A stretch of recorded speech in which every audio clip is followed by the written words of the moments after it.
Hello दोस्तों, मैं Sarla Yadav SY Hindi platform channel पर एक बार फिर से आप सभी का हार्दिक अभिनंदन करती हूं। और हम अपने SY हिंदी प्लेटफॉर्म चैनल पर HPSC द्वारा निकाली गई जो असिस्टेंट प्रोफेसर की भर्ती हैं उसी के संदर्भ में हिंदी विषय से हम अपने चैनल पर तैयारी करवा रहे हैं। ये तैयारी जो है आपकी बिल्कुल निःशुल्क है, कोई किसी प्रकार की फीस आपसे नहीं ली जा रही है। बिल्कुल निःशुल्क आपको कंटेंट प्रोवाइड करवाया जाएगा और क्लास नंबर 15 तक जो HPSC द्वारा दिया गया सिलेबस है उसी के अकॉर्डिंग मैंने क्लास नंबर 15 तक डाल दी हैं। तो जिस किसी ने भी नहीं देखा है वो चैनल पर जाकर देख सकते हैं। अगर चैनल को सब्सक्राइब नहीं किया है तो चैनल को सब्सक्राइब किए, काफ़ी अच्छा सपोर्ट आप लोगों का मिल रहा है। तो अब मैंने ये सोचा कि मेरे कई पास सुबह से या कल से कई सारे मैसेज आए हुए थे और एक दो मैसेज तो ऐसे भी थे कि जो बार बार कर रहे हैं। तो मैंने सोचा कि वीडियो के माध्यम से मैसेज दे देती हूँ, क्योंकि इसके पीछे मेरी एक लापरवाही है कि मुझे मैसेज टाइप करने की बहुत ज़्यादा आलस है। और कुछ एक मैसेज ऐसे होते हैं कि शॉर्ट में अगर कोई दो अक्षर लिखे तो बंदे को समझ नहीं आएगा कि मैम ने क्या कहा है, और अगर पूरा डिटेल लिखें तो इतना लिखो भाई, इतना समय भी नहीं है और मुझे अच्छा भी नहीं लगता इतना ज़्यादा टाइप करना। तो ये था मेरे पास सबसे पहला ही कमेंट हम लेते हैं। एग्जैक्ट आंसर ना लिख पाए, ओनली थोड़ा बहुत रिलेवेंट हो तो फिर भी एक्सेप्ट होगा मैम। देखो, मैंने आपको बताया था कि जब आपके पास कोई भी चारा नहीं है, something is better than nothing. अगर आपके पास आपके 15 क्वेश्चन है, पहले तो 18 में से आप वो 15 क्वेश्चन चूज़ कीजिए जिस पर आपका दिमाग और आपकी कलम एकदम बिल्कुल फास्ट स्पीड से चले, तो वो आपको चूज़ करने हैं। लेकिन मान लो 14 क्वेश्चन ऐसे हैं जो आपने चूज़ कर लिए, लेकिन 15 क्वेश्चन ऐसा है जो आपको उनमें से मतलब 4 जो बच गए, 18 टोटल हैं, तो सारे एक जैसे हैं, मतलब आपको नहीं पता। तो उनमें से भी आप ऐसा आपको चूज़ करना है जो लगभग ऐसा हो कि जिसमें आपको कुछ तो पता हो उससे संबंधित। वैसे जो है क्वालिटी पर HPSC जो है मार्क्स देती है, लेकिन अगर आपके पास टाइम है और 15 क्वेश्चन ऐसा है जो आपको, या एक क्वेश्चन ऐसा है जो आपको बिल्कुल भी नहीं आता, लेकिन हाँ उसके बारे में थोड़ा बहुत आप जानते हैं, तो आप हो सकता है आप जो वो प्रश्न पूछा है उसी के हिसाब से, जो आपको पता है उसी हिसाब से मोड़ कर उस क्वेश्चन के आंसर का जवाब देने की कोशिश करें। और हो सकता है जो एग्जामिनर हो उसे वो बिल्कुल सही लगे, तो आपको वहाँ पर मार्क्स मिलेंगे। तो आंशिक रूप से देखो, इंस्ट्रक्शंस मैं आपको दिखा देती हूँ, ये मैंने इसकी भी फोटो कॉपी ली थी कि आंशिक रूप से दिए गए प्रश्नों के उत्तर को भी मान्यता दी जाएगी। इसका मतलब यही है कि जो आपने पूरा प्रश्न नहीं किया, आंशिक मतलब एक अंश किया या थोड़ा बहुत आपने लिखा और उसको आपने क्रॉस नहीं किया था, तो भी आपको उसमें मार्क्स मिलेंगे। ठीक है, तो ये मैंने आपको दिखा दिया है, या इंस्ट्रक्शंस में ये बात लिखी हुई है। और उसके बाद ये बता दिया है, तो आपको प्रश्न छोड़ना नहीं है। अगर आपके पास समय है तो उस क्वेश्चन को आपको अटेम्प्ट जरूर करना है, चाहे आप उसको कुछ भी लिखिए अगर आपको आता है, लेकिन लिखिए उससे रिलेटेड। ये नहीं कि गाय के बारे में पूछ रहा है तो आप भैंस के बारे में लिख रहे हो। ठीक है, उसके बाद नेक्स्ट कमेंट है, मैम सिलेबस UGC नेट का है। मैम सिलेबस UGC नेट का है तो क्या 9 to 12 क्लास का सिलेबस भी आएगा? आप ये किस सब्जेक्ट की बात कर रहे हैं, असिस्टेंट प्रोफेसर के बारे में बात कर रहे हैं या PGT हिंदी के बारे में बात कर रहे हैं? तो ये मुझे नहीं पता चल रहा है कि आप किस सब्जेक्ट के हैं। तो अगर आप PGT हिंदी की तैयारी कर रहे हैं, अगर PGT का आप एग्ज़ाम दे रहे हैं, तो 9 to 12 का सिलेबस मीन्स, देखो यहाँ ये शब्द अगर आप ना भी बोलें तो आपको पता है कि आपके सिलेबस में चैप्टर वाइज मेंशन है, जो कि आपका सिलेबस है 11-12 का। और ये मुझे नहीं पता मैम सिलेबस UGC नेट का है तो क्या 9 to 12 क्लास का सिलेबस भी कराएं? आएगा।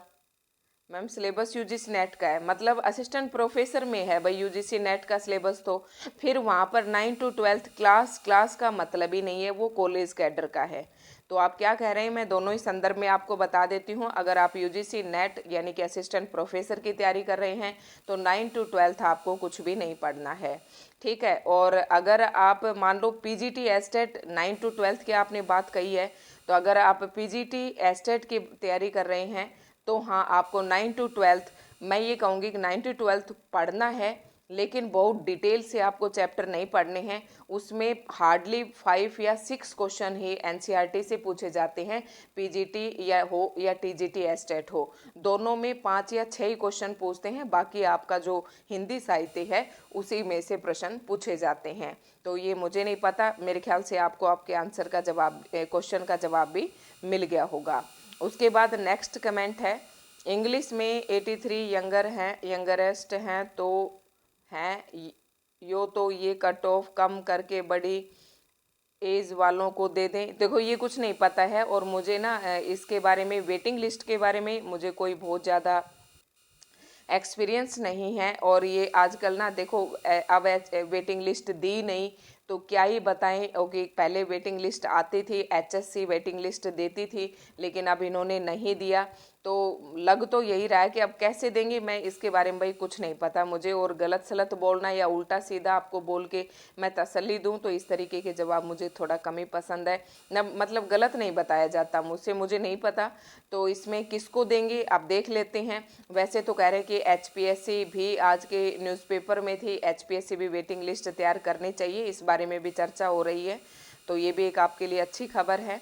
और नेक्स्ट जो है हमारे पास, ये जो कमेंट है मेरे पास काफ़ी बार आ गया था, और ऐसे कमेंट ने मेरे को काफ़ी मतलब मुझे ये लग रहा था कि मुझे देना चाहिए, क्योंकि एक तो फीमेल कैंडिडेट है, इनके पास पहले ही बहुत ज़्यादा यूट्यूब पे इधर उधर से सर्च करें, इनके पास वैसे भी इतना समय नहीं होता है।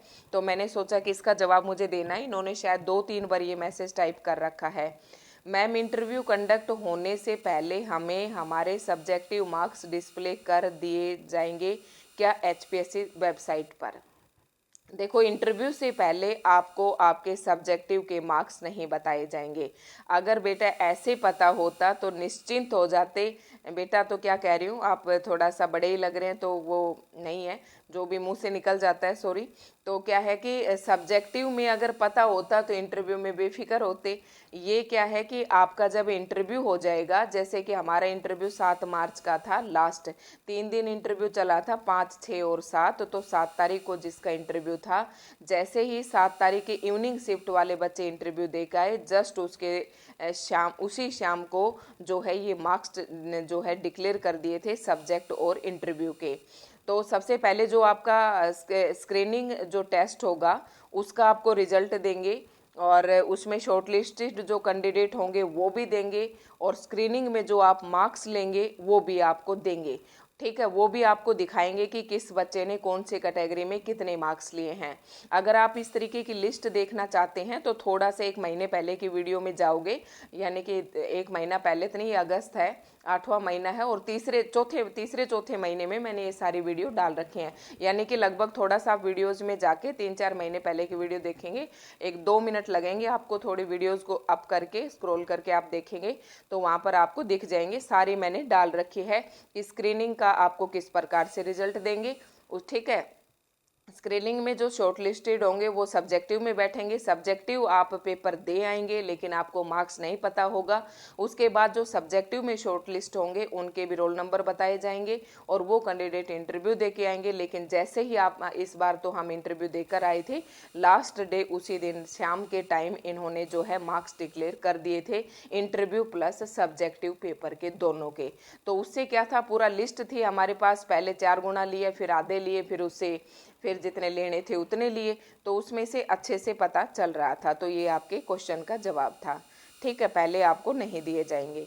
उसके बाद नेक्स्ट है, मैम थोड़ी सी आपसे सलाह चाहूँगी कि पीजीटी में ओनली 4 सीट हैं, अगर आपकी पोस्ट ना हो, असिस्टेंट प्रोफेसर, अगर असिस्टेंट प्रोफेसर की पोस्ट ना होती तो डेफिनेटली पीजीटी की प्रिपरेशन करती। बट अब ये बताइए कि पीजीटी की भी प्रिपरेशन करूं एंड देन असिस्टेंट प्रोफेसर की, या पीजीटी को छोड़ के ओनली। देखो, ये इस तरीके के आप मैसेज पूछते हैं, मैं इसमें क्या बताऊं भाई, ये आपका पर्सनल है और इसके अंदर अपनी पर्सनल स्ट्रेटजी होनी चाहिए। अब मैं तो अगर बताऊं मोटे तौर पर, तो इसके पीछे 2 राय हैं मेरी। तो एक तरफ आपकी पीजीटी है और एक तरफ आपका असिस्टेंट प्रोफेसर है। ठीक है। एक तरफ आपकी टोटल आप 4 सीटें कैसे कह रही हैं, ऐसी कैटेगरी में आप नहीं घुस सकते। यहाँ पर टोटल सीट आप पीजीटी में 3 ही मानकर चलिए, अगर आप एससी में नहीं हैं तो। अगर आप किसी और कैटेगरी एससी वाले कैंडिडेट ये चारों सीट मान सकते हैं अपनी, लेकिन जो बीसीबी हैं या अदर कैटेगरी में हैं वो 3 ही सीटें माने जो अनरिजर्व्ड कैटेगरी की हैं, आप उसी में जा सकते हैं। ठीक है, तो 3 सीट हैं। दूसरी तरफ मैं बात करूँ तो हिंदी की असिस्टेंट प्रोफेसर की 139 सीटें हैं। तो सीधे तौर पर है कि आपको इसकी तैयारी करनी चाहिए। लेकिन अगर यही बात सोचकर और इसमें कोई बच्चा फार्म ना भरे तो कई बार ये भी खाली चली जाती हैं, तो ये वाली स्थिति बन रही है। लेकिन मैं ये कहूँगी कि पीजीटी का आप ये कह रहे थे कि लड़की के कई बार मैसेज आते हैं कि आपने पिछली बार भी पेपर दिया था, तो मैं ये मान के चलती हूँ कि पीजीटी की आपकी तैयारी है तो आपको ये टेस्ट भी देना चाहिए, क्योंकि अभी तक असिस्टेंट प्रोफेसर की जो शेड्यूल है वो कोई भी नहीं आया है। तो आप जब तक अपना पीजीटी का दीजिए, फिर उसके बाद आप अपनी असिस्टेंट प्रोफेसर की तैयारी कीजिए, क्योंकि इससे आपको एक फ़ायदा होगा कि अगर आप पीजीटी की लिखने की तैयारी करेंगे तो असिस्टेंट प्रोफेसर में आपके काम आ जाएगी। एटलीस्ट आपकी स्पीड बन रही है, आपका आइडिया हो रहा है कि मैं कितनी देर में कितना लिख पा रही हूँ। ठीक है, तो ये है भाई। और असिस्टेंट प्रोफेसर का सिलेबस बहुत ज़्यादा है, उसको देखकर आप ना डरें, क्योंकि आप नेट क्वालिफाई कैंडिडेट हैं।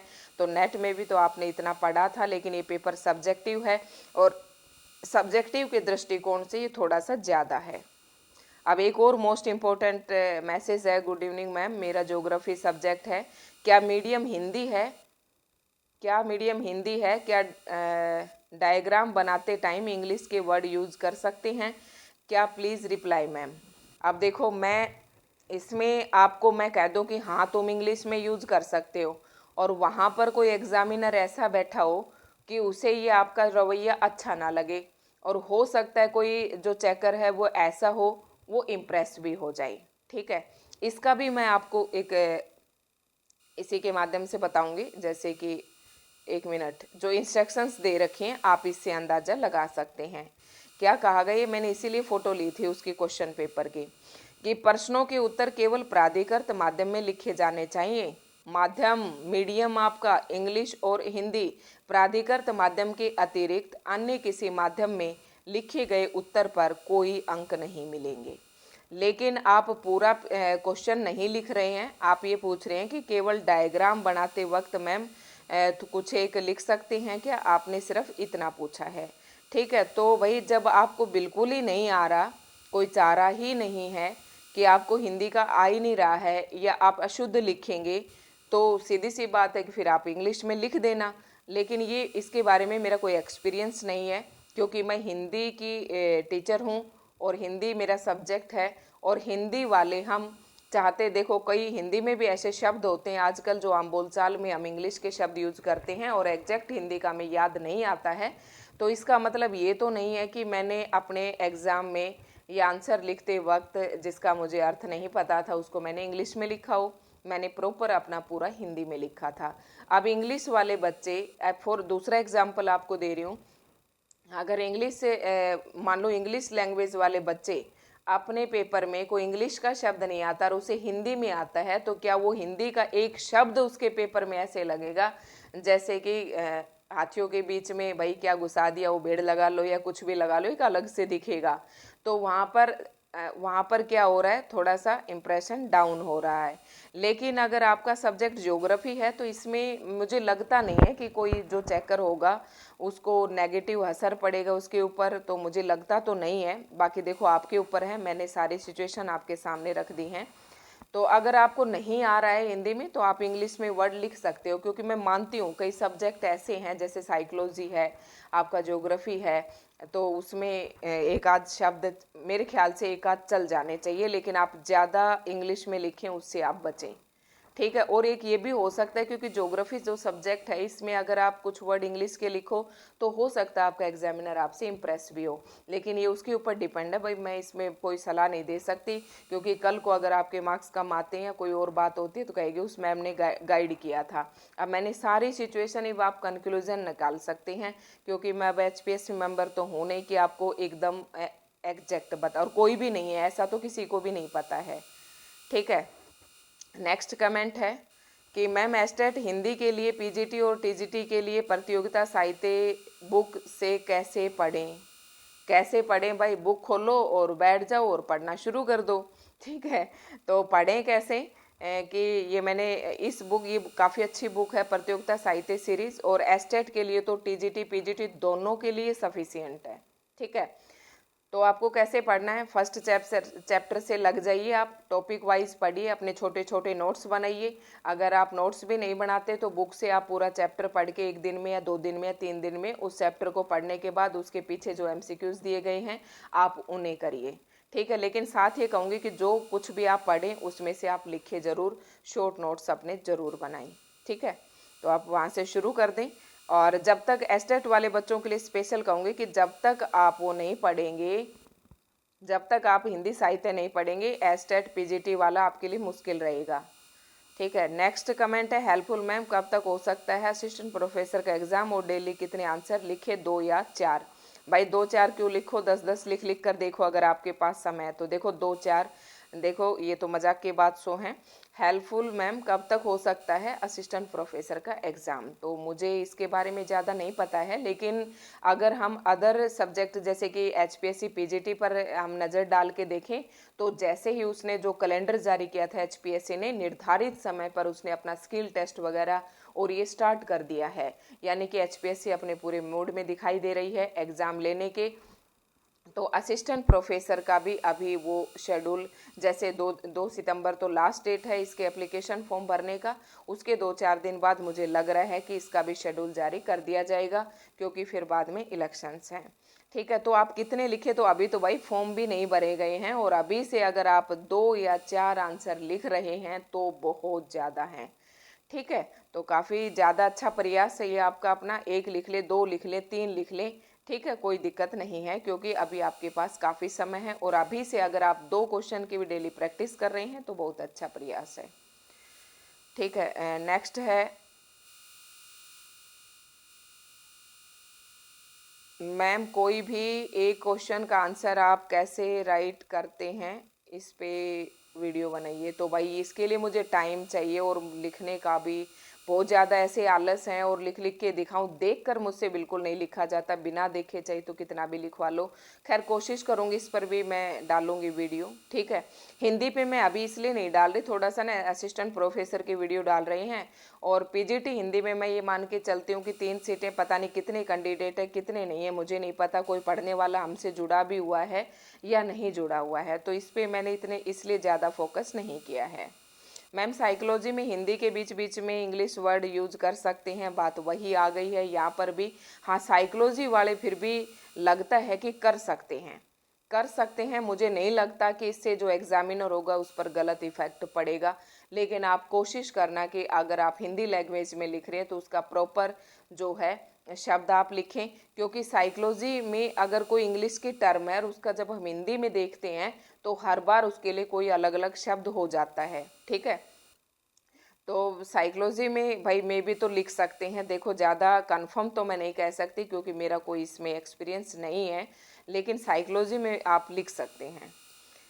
मुझे नहीं लगता कि इस ये एग्जामिनर को थोड़ा बुरा लगेगा। अब यही बात यहाँ पर भी आ रही है, मैम संस्कृत में सब्जेक्टिव एग्जाम में संस्कृत में लिखना है या हिंदी में? भाई ये बात तो मुझे मैं क्या ही बताऊँ इसमें। देखो मैं हिंदी में हूँ तो मैं अपने सारे आंसर हिंदी में लिख कर आई, इंग्लिश वाला बच्चा इंग्लिश में लिख के आया।